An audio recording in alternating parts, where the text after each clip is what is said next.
Moving on to the Three Oaks entry. Three Oaks Parkway is here to your left, north is up. If you notice the paver idea here, again being more bold, starting at Three Oaks, going through the gatehouse area to the east, basically encompassing this whole entrance sequence. The sign itself would be reproportioned, removing the larger cap to the east, balancing it out, reproportioning, as we talked about, consistent with the coconut signs. The fountain itself would be, in all respects, identical to the one at Coconut, with the cascade jet display and the bowl and pilaster. The idea would be to provide, by providing this water element, repeating it from your primary entrance on Coconut, you really are starting to step up the Three Oaks entrance to be more of a main entrance rather than the service entrance. Back to the visibility of the sign, we propose cutting the grade back on this berm. This is a cut section through it. Here's the sidewalk by the road. We would cut the fill out and build a low retaining wall to hold that dirt high back here where it buffers the community. Do a low wall with decorative metal fence above with pilasters. This would open the view to the sign and allow visibility from a much greater distance, while together providing architectural detail to enhance this entrance. On the north side, there exist pilasters now that just sit in the landscape. There's also pilasters on the south side in this vicinity too. They're just standing in the landscape. They really don't have any relationship to much other than they're there. They don't even have a whole heck of a lot of relationship to the planting around them. Our hope is, by coming in, we could introduce a decorative metal fence here on the north that would match the decorative metal fence on top of the retaining wall on the south that I just presented to you. Reproportion the pilasters to that very classic form, which we would do on the signs, and provide really a meaning and a purpose for their presence on the site. We could eliminate and get rid of the unsightly chain link fence behind them and tie the whole entrance together. We would also run that decorative metal fence along the pilasters on the south side within the landscaping. So you now have a decorative fenced pilaster sequence, really setting up an elegant approach. Lastly, if you recall the unsightly staff parking area as your focal point, we propose moving it to the north right-of-way. There's a native grass planting there that has plenty of room to do a small parking space, parking area which we could significantly buffer with landscaping. We also notice there's a great opportunity here for exiting visitors and residents alike to view across this lovely lake. If we were to just introduce some turf grass there to keep the landscape low, you can see that lake. It's really nice. It's not seen at all right now. Couple of mentions about plants. Bonita Bay Group has always been associated with native plantings, which you have a significant amount of. We'd like to continue that idea. We feel there's opportunities to introduce a little bit more of the flowering native plants, as well as grasses, muley grass with the pink plumes, and there's several varieties. We would continue that. We feel that more tropical plants could be warranted. There's various bougainvillea species that could be introduced together with crown of thorn, which are a year-round bloomer, color all the time. And also understory trees like yellow flowering cassia, thunbergia. These are something that could be a nice asset in the landscape that currently is there. And lastly, because of the growth of your oak trees throughout in the black olives, they've shaded out a lot of the plants that were originally designed because things were just more sunny and open then. Those plants need to be phased out. And it created a great opportunity to introduce more tropical plants that we could use as an understory layer of planting towards the perimeters where these larger trees would be. Something that an opportunity has been created through the growth. In Dan's absence, I'll speak just briefly about the gatehouse, a couple of thoughts on that. Again, you recall us saying that Dan feels that the building lacks detail. The columns are a little bit underscaled for the size of the roof, so maybe retooling those. Maybe the window mullions and decorative metal components tie in with the sign decorative metal when that's refurbished. But the thought is, rather than having the low profile gatehouse, maybe introduce a taller element such as like a tower element. This not only would provide an aesthetic feature that would be memorable as the focal point of this entire entry refurbishment, but also provide needed functional space for the guard staff in excess of 300 square feet.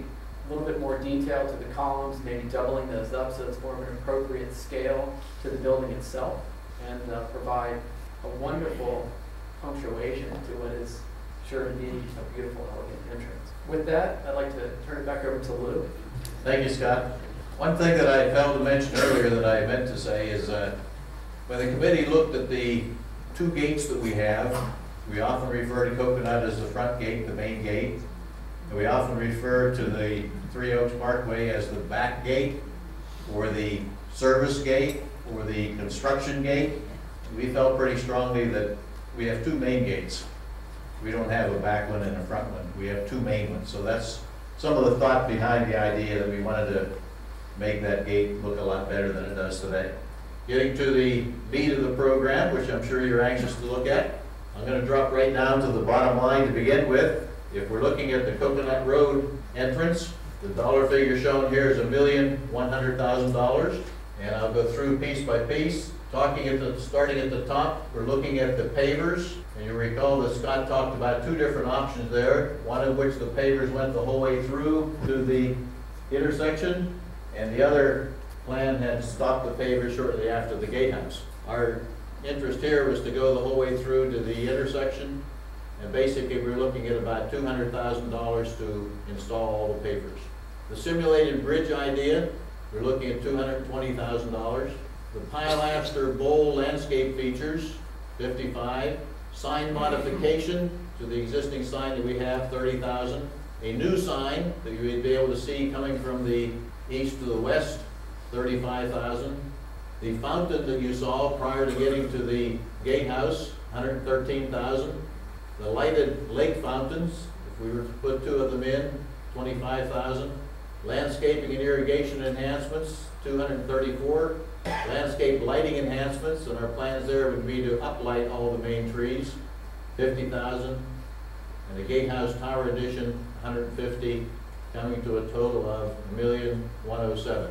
And again, I repeat that these are recommendations from the landscape committee to include all of these.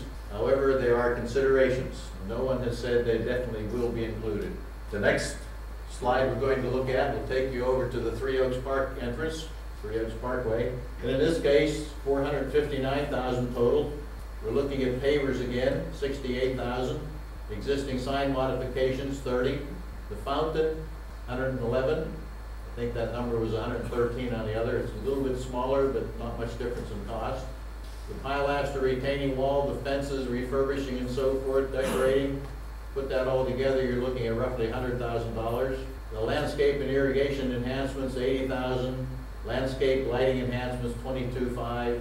And the gatehouse architectural enhancements, $35,000. Total, $459,000. One other requirement would be that if we're going to proceed with this project, we cannot do that unless we have detailed drawings and specifications prepared. And to do that work, that would allow us to go out for competitive bidding, and it would also allow the contractor to be able to construct from those detailed drawings. We'd be looking at some landscape architectural detail, civil engineering detail, structural engineering detail, the architectural on the gatehouse, and the general contractor who would probably work with us in regard to getting the bids and also later work with us from the standpoint of construction, $150,000. And basically, this is the type of thing that would be needed if we're going to proceed with the project as we're showing today. So if you look at the summary of those costs, we're showing the Coconut Road entry $1,000,001, Three Oaks $459,000, design consultation services $150,000, magic number $1,007,000. Now, from the standpoint of how do we pay for this, nothing has been decided in that manner. This is something that Finance Committee and the Board of Directors would have to resolve. I use this simply as a reference as to an idea that the Landscape Committee had. But if you take the $1,007,000, we have 1,481 residences here in Shadowwood. We're talking about $1,159 per resident. If we did a 10-year mortgage, and I'm saying 10-year, if $115.90 per residence per year is what that would amount to. We did not include interest in that, so that would be elevated a little bit with the interest. And if you looked at it on a monthly basis, you're looking at roughly $10 per month for the period of 10 years, again, not including the interest. So that gives you a breakdown of the cost, and again, these are the recommendations of the Landscape Committee for the considerations that we thought were appropriate. And again, that's not cast in stone.